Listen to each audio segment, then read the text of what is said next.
우리 그리스도인들이 좋은 일이 있고 또 내가 원하는 일이 잘 되면 하나님의 응답이고 축복이고, 나쁜 일이 있고 내가 원치 않는 일이 생기면 그건 사단의 역사다, 그렇게 판단을 합니다.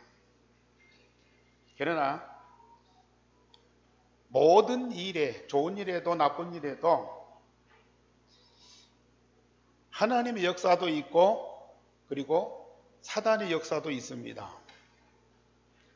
하나님의 역사와 응답은 모든 것이 형통하고 잘 되는 데만 있는 것이 아니고, 반대편에 큰 어려움도 있고 고난도 있고 환난 중에 더 큰 응답이 있을 수 있습니다. 그래서 우리 복음 가진 그리스도인들은 범사에 감사하라. 좋은 일이든 나쁜 일이든 하나님께 감사해라. 내가 원하는 일이 일어나든지 원치 않는 일이 부딪히든지 감사해라. 내가 좋은 사람을 만나든지 나쁜 사람을 만나든지 감사해라. 왜?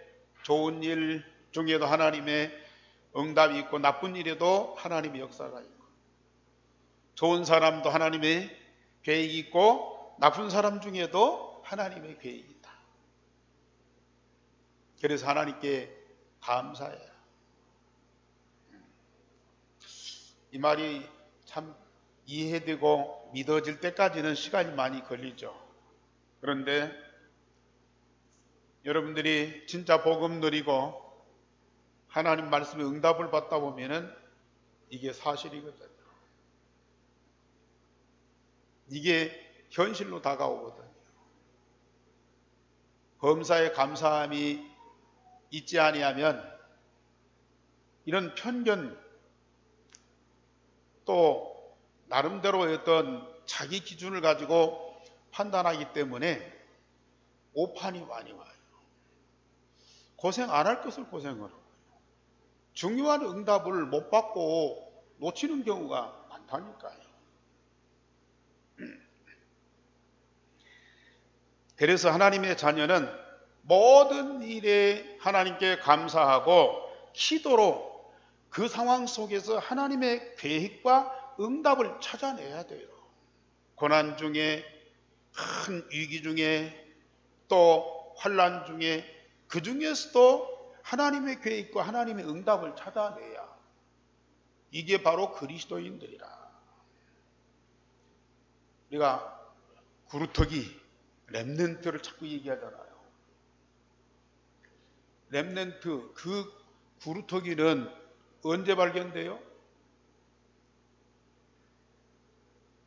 이사 6장 13절에 보면은 숲이 있는데 거기에 있는 나무가 다 배임을 당하고 10분의 1만 남았어요. 아마 나무가 10그루 중에 5그루가 배임당하고 5그루만 남았다 해도 이거 나무가 하나도 없네, 그럴 거예요. 그런데 10그루 중에 9그루 나무가 다 없어져 버렸어. 그러니 성경에 보면은 황폐하게 돼 있다. 모든 것이 다 무너져 버린 거예요. 그런데 그 남아있는 10분의 1마저도 그것도 배임을 당해버렸어. 그러니까 그 숲에 있는 나무들이 하나도 남아있지 않는 거예요. 그런데 뭐만 남아있어요? 나무는 없고 구루터기만 남아있어. 그게 렘넌트예요. 나무가 한 그루도 없는데 구루터기는 남아있어. 나무가 다 배임을 당하고 아무것도 없을 때에 뭐가 발견돼요? 구루터기가 발견돼요. 그 구루터기가 응답이라. 그 구루터기가 최고의 축복이라. 그래서 창세기 3장 15절에 여자의 후손, 그게 구루터기 아니에요. 어느 때요? 창세기 3장 사건으로 완전히 세상이 멸망당했을 때, 그때 창세기 3장 15절 여자의 후손, 그 구루터기가 복음으로 다 다가오는 거예요. 출애굽기 3장 18절 희생의 제사, 그게 렘넌트 아니에요. 그러면 그 희생의 제사가, 그 렘넌트가 언제 딱 드러나느냐? 이스라엘이 언항 잃어버리고 애굽에 430년 동안 노예 생활하고 노동하고 힘이 다 빠져 있어. 아이들마저 나일 강물에 다 던져서 죽여야 돼. 절망과 위기 속에서 아무런 소망이 없을 때에, 그때 출애굽기 3장 18절에 희생의 제사, 어린 양의 피, 이 구루터기 렘넌트가 다 드러나요. 그리고 이사야 7장 14절에 임마누엘, 어느 때 그 구루터기가 딱 드러납니까? 온 나라가 바벨론에 의해서 망하고 성전이 불타고 포로로 잡혀가고 죽고 나라가 완전히 망한 그 상태에서 고라 처녀가 잉타의 아들을 낳으리니 그 이름을 임마누엘이라 하리라. 위기와 절망과 멸망이 끝이 아니라는 얘기예요. 그 속에 있는 하나님의 진짜 계획과 응답을 딱 찾아내요. 이것이 그리스도인들이고 하나님의 자녀. 전도자는 그걸 보는 눈이 다 열리게 돼요. 그 절망과 위기 속에 모든 사람들이 완전히 무너진 상태에서 그때에 나타나는 그 렘넌트 구루터기를 딱 보고 붙잡고 응답받고 그 무너진 멸망한 나라와 시대를 다 살리는 자가 되잖아요. 이게 복음운동이고 이게 전도운동입니다.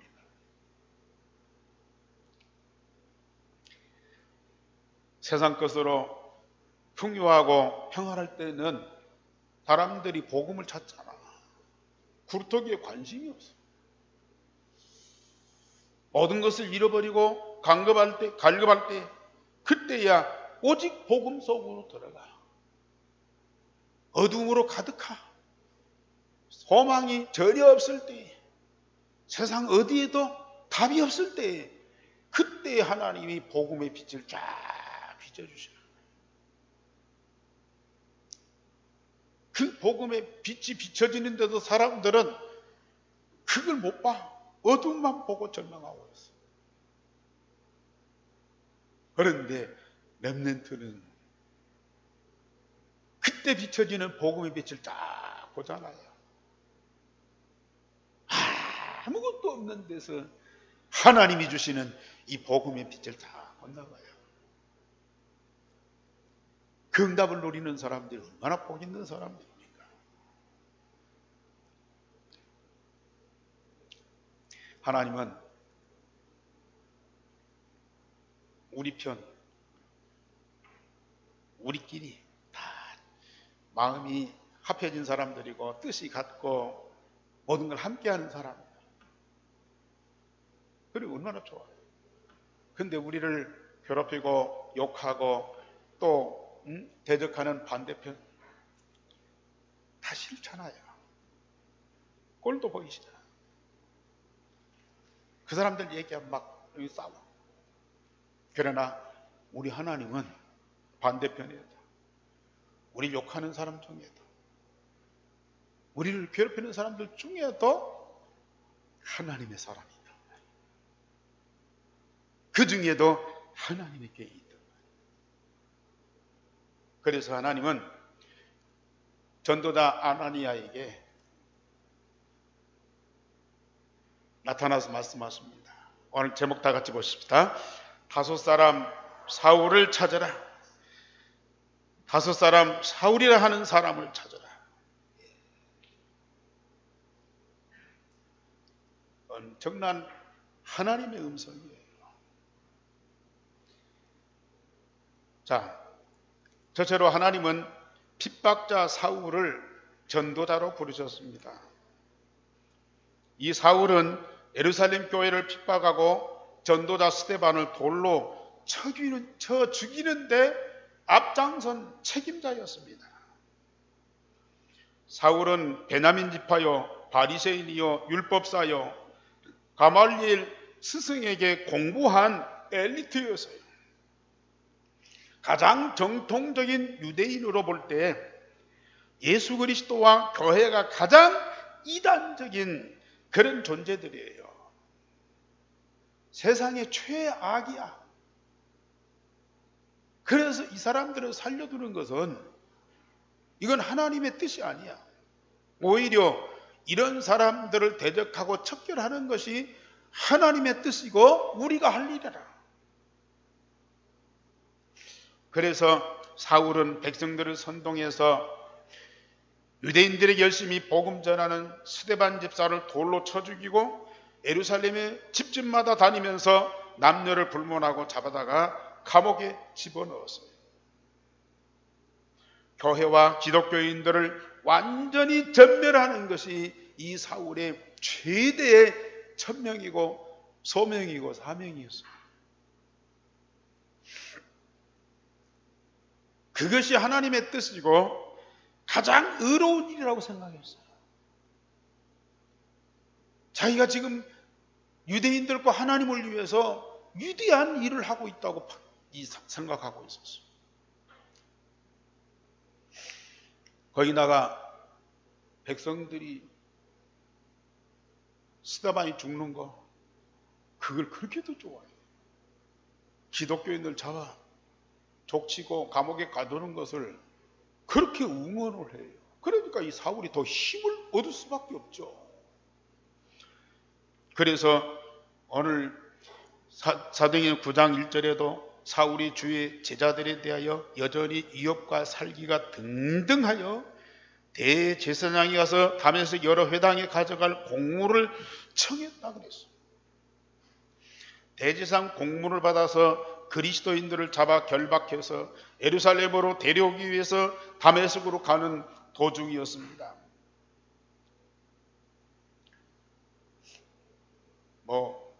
예루살렘에 복음동이 일어나서 막 3,000명, 5,000명 막 모이는 것 같아도요. 극소수잖아요. 복음 없고 복음 반대하고 복음 대적하는 사람들이 다수예요. 또 왕권, 교권 다 갖고 있어요. 그러니까 이 복음을 반대하고 핍박하는 사람들이 다수예요. 그 세력이 커요. 그러니까 이 사울이 그 힘을 가지고 지금 예루살렘에서뿐만 아니라 이 다메섹으로 원정까지 가는 거예요. 그리스도인들 잡아 감옥에 넣으려는 큰 사명을 가지고 의기양양하게 지금 가고 있어요. 그때에 부활하신 예수께서 정오의 빛보다 더 밝은 빛으로 사도행전 25장에 보면은 바울이 자기가 예수 믿고 구원받고 지금까지 해왔던 것을 간증할 때 이때의 이 모습을 설명을 하거든요. 정오의 빛보다 더 밝은 빛. 그러니까 이 태양빛보다도 더 밝은 빛으로 다메섹으로 가는 이 사울에게 비춰진 거예요. 그때 사울이 이 빛 앞에 거꾸러졌어요. 그리고 눈이 멀었어요. 볼 수 없었어요. 그러니까 놀래가지고 이 사울이 엎드려져서 주여 누구십니까? 당신은 누구십니까? 그때 예수님께서 뭐라고 말씀하세요? 나는 네가 핍박하는 예수다 그랬어요. 아마 일반 사람이나 다른 신들 같으면 지금까지 예루살렘에서 핍박하고 스데반을 죽이고 거기까지는 참을 수 있어요. 그런데 다메섹에까지 원정을 했다. 다메섹뿐이겠습니까? 이제는 복음운동하는 전 지역에 가서 모든 사람을 다 잡아 가두고 심지어 죽일 것이거든요. 이런 사울, 하나님 입장에서, 예수님 입장에서 보면 가장 악한 자예요. 예수 안 믿는 것도 악한 자지만은 예수를 핍박하고 믿는 자들, 전도자들을 잡아 가두고 죽이는 그 사람이야말로 세상에서는 있어서는 안 되잖아요. 그러면 하늘과 땅의 모든 권세를 가지신 만왕의 왕 되신 예수께서 이 사울을 어떻게 해야 되겠어요? 예루살렘에서는 참았지만은 이 다메섹에서는 완전히 죽여야 될 거 아닙니까? 끝장내야 할 거 아니겠어요? 그리고 사울을 잡아 죽여서 그가 멸망하는 모습을 저 유대인들에게, 바리새인들에게, 대제사장들에게 보여주면 그 사람들이 무서워서 꼼짝 못하고 예수님 발 앞에 무릎 꿇을 거 아니겠어요? 다 항복하고 다 돌아올 거 아니겠습니까? 그런데 그건 사람들의 방법이고 그건 귀신들의 방법이고 우리 하나님은 그렇게 하지 않아요.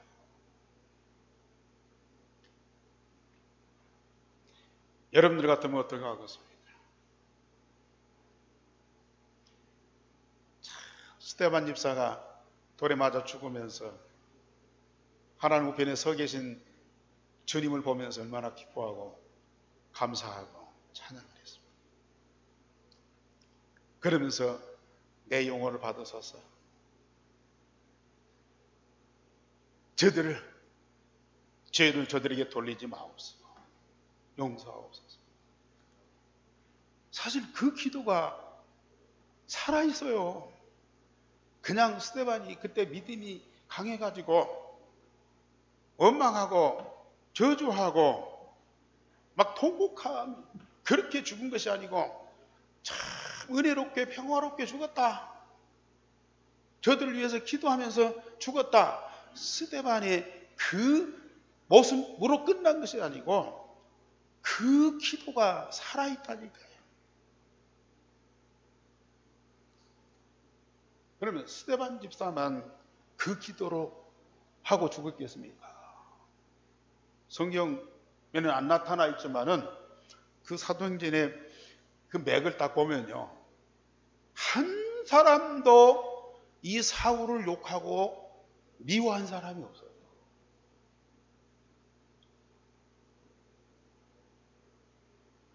그럼 욕하지 않고 미워만 안 했겠습니까? 스데반이 기도했던 그 기도를 우리 예루살렘 교회나 우리 중직자들이 같이 기도했을 거 아니겠어요?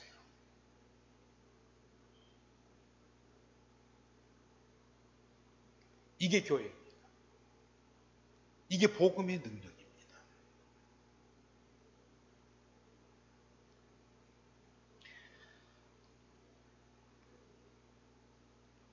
그 그리스도께서 빛으로 나타나셨어요. 사실 그리스도는 빛이에요. 왜냐?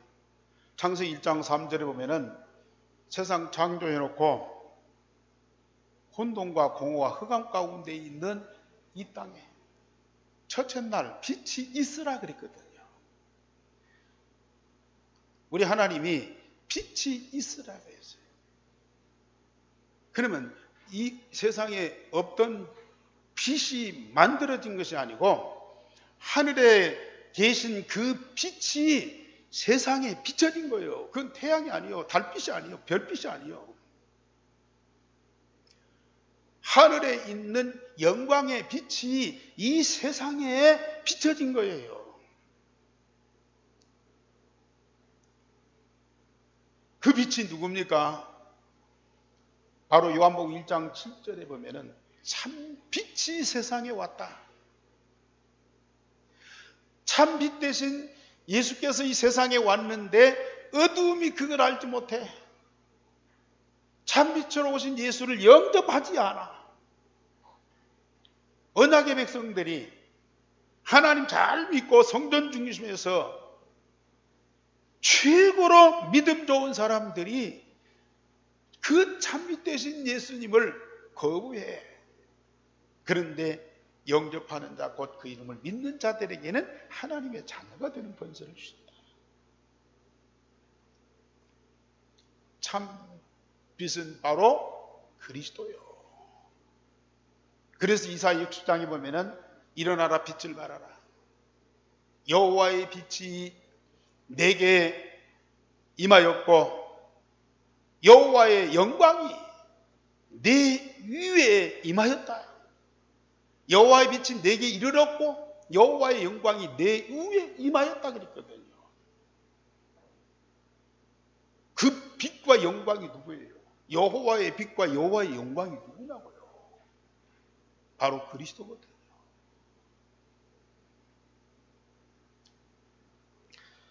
우리 사랑하는 성도님들, 진짜 복음 되신 예수님을 마음에 영접했고 그래서 우리가 구원받은 하나님 자녀가 됐습니까? 그렇다면은 예수님이 참 빛인데 여러분들 안에 참 빛이 있어야 당연한 거예요. 진짜 여러분들에게 참 빛이 있습니까? 저 태양빛보다 더 밝은 빛이 이 안에 있습니까? 성삼위 하나님이 우리와 함께 하시고 하늘 보좌의 영광이 우리 가운데 지금 충만하십니까? 지금 우리 교회 가운데 충만한 것을 여러분들이 보고 계십니까? 진짜 여러분들, 이게 영적인 사실이에요. 이 응답을 못 누리면 아직도 우리는 어둠의 영들에게 붙잡혀 있는 거예요. 나는 이것도 아니고 저것도 아니에요. 아닙니다. 참 빛이 없으면 어둠의 세력들이 잡고 있는 거예요. 그래서 여러분들에게 복음 되신 그리스도가 마음에 각인되도록 계속 기도하라고 하는 거 아닙니까? 여기에요. 참 빛이 가득해요. 이게 얼마나 감사한 일이에요. 그 빛 대신 예수께서 사울 앞에 탁 나타났어요.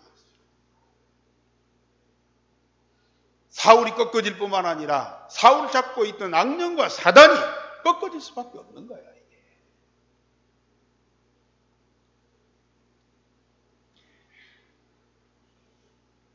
예수 그리스도가 있는 곳에는 참 빛이 있고 우리는 그 참 빛을 항상 응답으로 누리는 자들입니다.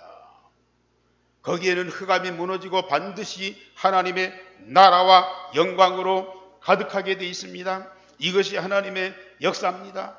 멸망할 자를 멸망치 않고 영생을 얻게 하실 뿐만 아니라 하나님이 가장 기뻐하시는 전도자로 삼으시는 것이 하나님의 방법이고 하나님의 능력이고 하나님의 역사예요. 우리는 이것을 보아야 돼요.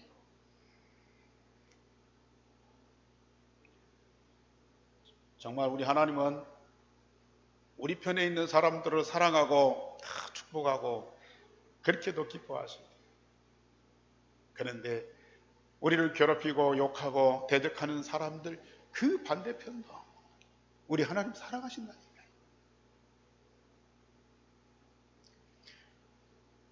그래서 우리는 누가 됐든지 간에 복음 가지고 그리스도의 마음을 가지고 그들을 위해서 축복하면서 기도해요. 원수를 사랑하면서 그들을 위해서 축복하면서 기도해요. 이게 빛 대신 그리스도가 계신 하나님 자녀, 그게 바로 신분과 권세입니다. 원수를 사랑하고 그들을 위해서 축복할 수 있는 그런 권세, 이걸 우리는 갖고 있어요. 그 얼마나 복된 자예요.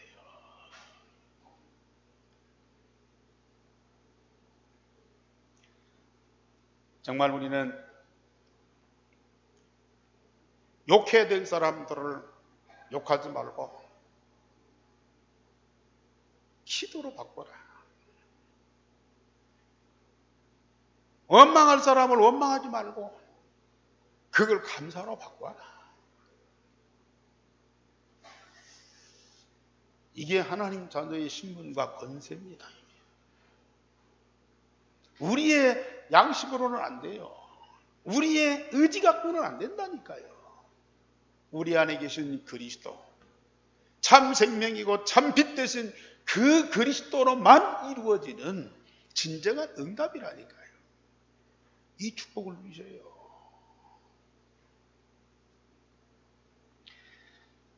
우리에게 고난이 오고 위기가 오고 절망을 당할 때가 있어요. 그런데 그런 고난과 위기와 절망이 나를 치유하고 변화시키는 하나님의 능력이라니까요. 일생 살면서 여러 사람 만나잖아요. 또 여러 사건도 문제도 생기잖아요. 저도 억울하게 누명 쓰고 욕을 먹기도 하고 또 괴롭힘을 당하기도 하고 내가 잘못해서 사람들한테 그 괴롭힘도 당하고 그런 것들도 있잖아요. 근데 참 내 입장에서 내가 하나님 믿고 목사니까 하나님 나를 괴롭히고 나를 욕하고 나를 대적하는 사람들 좀 혼내주시고 꼼짝 못 얻게 하고 다시는 그런 일이 없도록 하고 그 사람들 벌 받아야 다시는 그런 일 안 하지 않겠습니까? 기도를 해요. 그런데 하나님이 한 번도 그 응답 주신 일이 없어. 오히려 나를 괴롭히고 욕하는 사람 더 잘 돼. 나는 힘든데 그 사람들 더 잘 돼. 아무 일 없어. 그러니까 어떤 때는 낙심도 되고요. 그런데 하나님 응답이 어떻게 오느냐? 그런 일 저런 사람들 때문에 나를 발견하고 나를 갱신을 해요. 나를 갱신을 해요. 말씀으로 나를 변화시켜. 그게 치유더라니까요.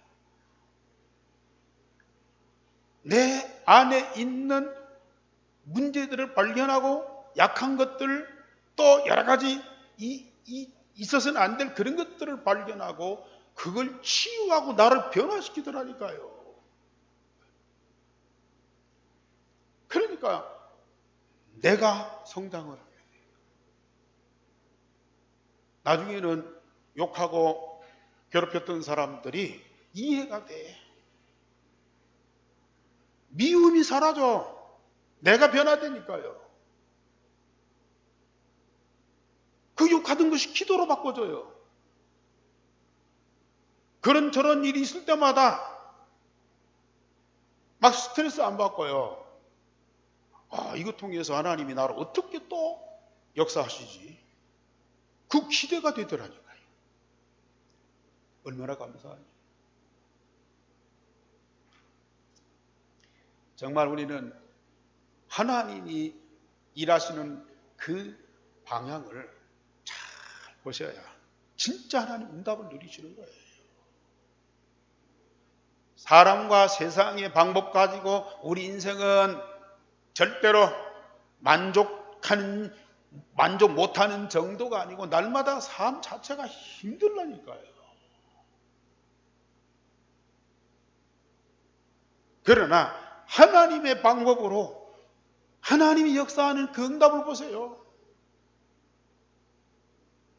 나 한 사람 행복하고 만족하고 즐거운 정도가 아니고 모든 사람 다 이해하고 포용하고 함께하고 그들을 살리고 도와줄 수 있어요.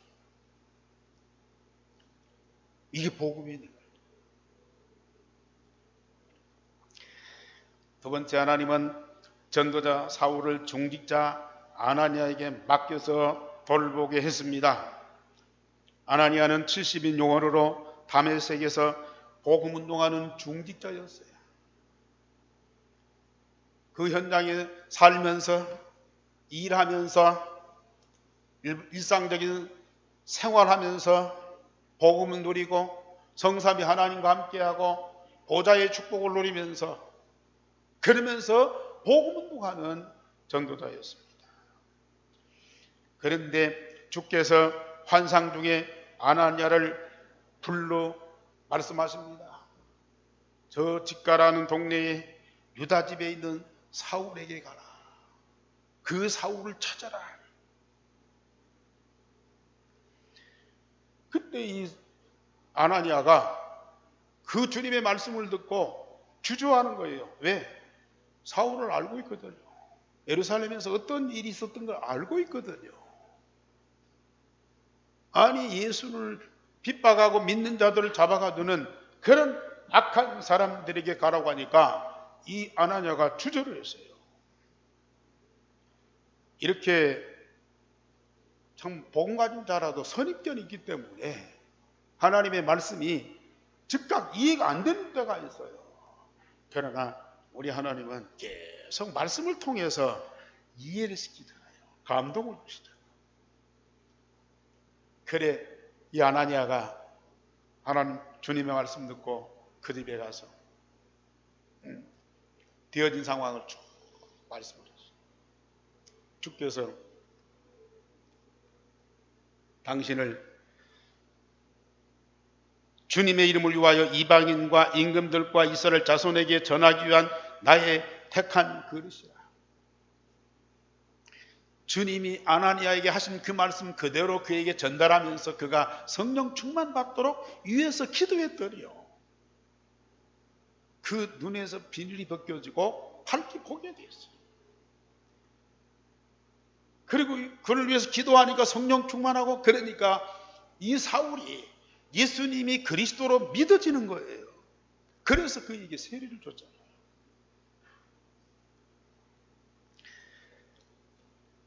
이렇게 중요한 전도자들을 사울에게 맡기지 않고 현장에서 복음 운동하는 중직자에게 맡기셨어요. 처음에는 예상치 못한 일이요, 사울에 대한 안 좋은 선입견이 있어 주저했지만은 주님이 강권하시니까 순종을 했습니다. 주께서 아나니아에게 사울이 그리스도의 이름을 이방인과 임금들과 이스라엘 자손에게 전하기 위한 나의 그릇이라고 알려주는데요, 사실 안 믿어지죠. 지금까지 사울이 행한 행동을 보면은 절대 그럴 수 있는 사람이 아니거든요. 그런데 우리 주님이 그렇게 사울을 계획하시고 그 일을 위해서 지금 나타나셔서 전도자로 부르신 거 아닙니까? 사울의 형편을 보지 않고 주님의 말씀을 다 믿는 그 믿음. 세상이 지금 어떤 상황이 있는가, 물론 그것도 보지만은 이 세상에 대한 하나님의 계획과 하나님의 뜻을 딱 붙잡고 기도하는 사람, 그것이 바로 우리 전도자다.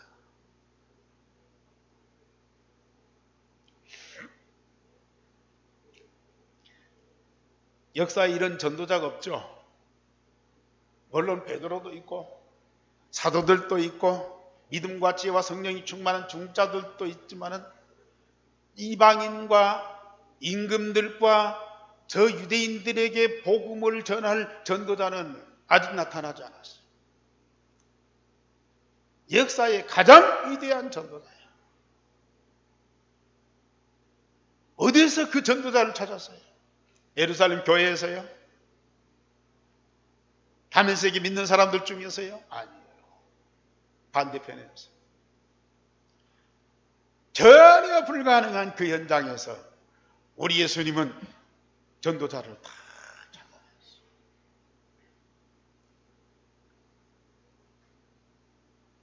우리 상상을 뛰어넘는 일이죠. 아니, 핍박자를 꺾어가지고 예수 믿게 하고 다시는 그런 짓 안 하게 하는 것만도 대단한 거예요. 그런데 어떻게 모든 이방인들, 유대인들 다 복음 전하고, 특별히 임금들, 그래 나중에 가이사 황제 앞에 서잖아요. 이런 전도자들을 어떻게 밖에서 찾냐고요. 어떻게 하나님 대적하는 원수 가운데 찾냐고요. 그게 하나님 방법이라니까요. 그러니 우리 사랑하는 성도님들, 세상의 모든 사람들에 대해서 편견 가지지 마세요. 사람인지라 어쩔 수 없어요. 그러나 우리가 복음을 누리고 성삼위 하나님과 24시 함께하고 하늘 보좌의 그 능력과 영광으로 충만해 보세요. 이게 보인다니까요. 참, 우리에게 이런 축복을 주셨어요. 저는 그 축복을 조금 누리고 있거든요. 앞으로 엄청난 응답을 누리게 될 거예요.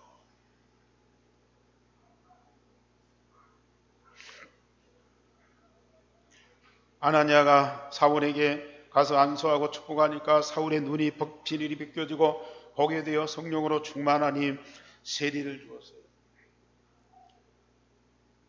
이 목사님이 항상 중직자는 목회자를 살리고 교회를 살리는, 아니 목회자가 중직자를 살리고 도와줘야지 중직자가 어떻게 목회자를. 근데요, 보세요.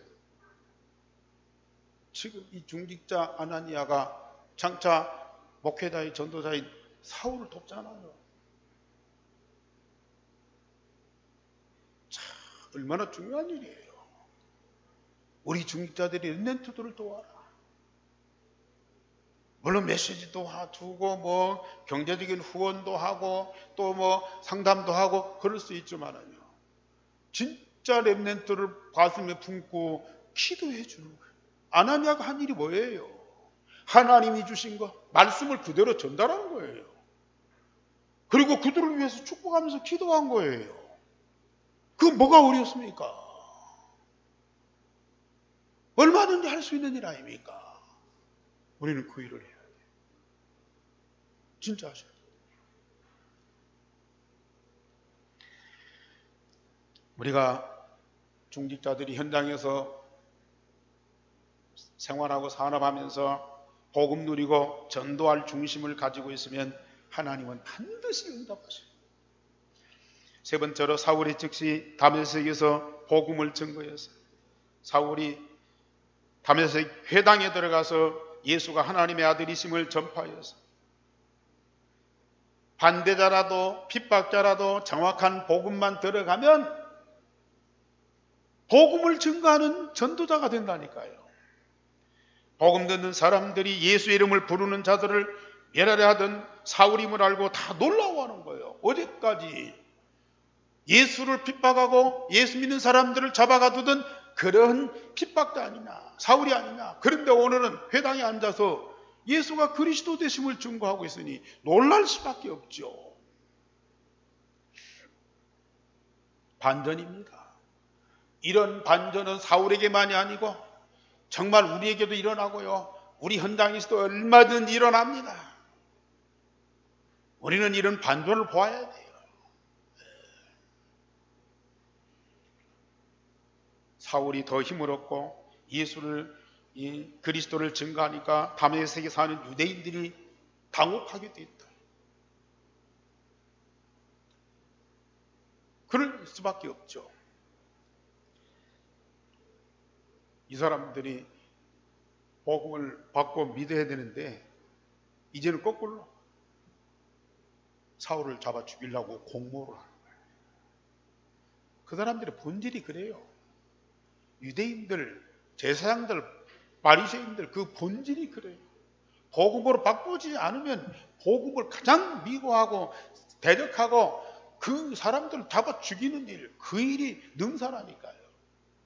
그런데 우리는 그걸 두려워할 필요가 없잖아요. 그들을 복음으로 끝까지 살려야 돼요. 이게 복음의 능력이고 전도자들의 진짜 권세입니다. 우리가 기도할 때마다 세계 만민을 살리는 그리스도의 권세, 하늘과 땅의 모든 권세를 가지신 주님이 그 권세를 갖고 뭐 하셔요? 세상을 정복하고 다 차지해서 내 것이다, 내 앞에 무릎 꿇어라 그렇습니까? 아니에요. 멸망할 사람들을 다 살려내는 권세, 그것을 누구한테? 우리들에게 다 주셨어요. 여러분들에게 다 주셨어요. 그 권세를 사용하자. 결론적으로 말씀드립니다. 우리 중직자들은 교회와 현장에서 유일성의 복음을 누리며 복음의 메시지를 준비하세요. 바쁘고 또 시간이 없지만은 전도 훈련 받으세요. 전도 이해하시고요. 전도에 방향 맞추고 전도 위해서 기도하는 자가 돼요. 그리고 중직자 대화가 하세요. 메시지 준비하세요. 아나니아처럼 전도 이해하고 메시지 준비하고 있으면 하나님이 준비하신 자를 딱 만나게 하신다니까요. 유다 집에서 5사람 사울이라 하는 사람을 찾아라. 아나니아가 사울을 제자로 만드는 것이 아니고 하나님이 준비하신 이 사울을 만나는 거예요. 만났을 때 우리가 뭘 도와줘야 되겠습니까? 준비된 자에게 하나님은 중요한 사람을 붙이신다. 물론 가족도 만나고 친구도 만나고 동료도 만나지요. 그러나 이런 사울 같은 전도자 한 사람 만났을 때의 행복이 얼마나 큰 줄 아십니까? 천하를 얻은 것보다 더 큰 생각지도 않은 데서 하나님이 준비하신 숨은 전도자와 렘넌트를 살리게 됩니다. 지금까지 그런 일이 없었는데요. 또 앞으로도 없을 건데요. 지금까지 없어도 앞으로 그런 일이 안 일어날지라도 여러분들은 하나님이 역사하신 그 응답과 증거를 딱 붙잡고 있어야 돼요. 어떤 일이 벌어질지 모릅니다. 지금까지 없을지라도 중심 가지고 기도하시라. 나의 일과 나의 현장이 세계복음화의 가장 중요한 하나님의 방법이에요. 물론 뭐 서울도 가고 외국도 가고 막 우리가 전도운동도 하고 캠프가도 하지만 여러분들이 살고 있는 집과 일하고 있는 그 현장이 세계복음화 할 수 있는 하나님의 가장 중요한 현장이라니까요. 하나님의 완전한 방법이에요.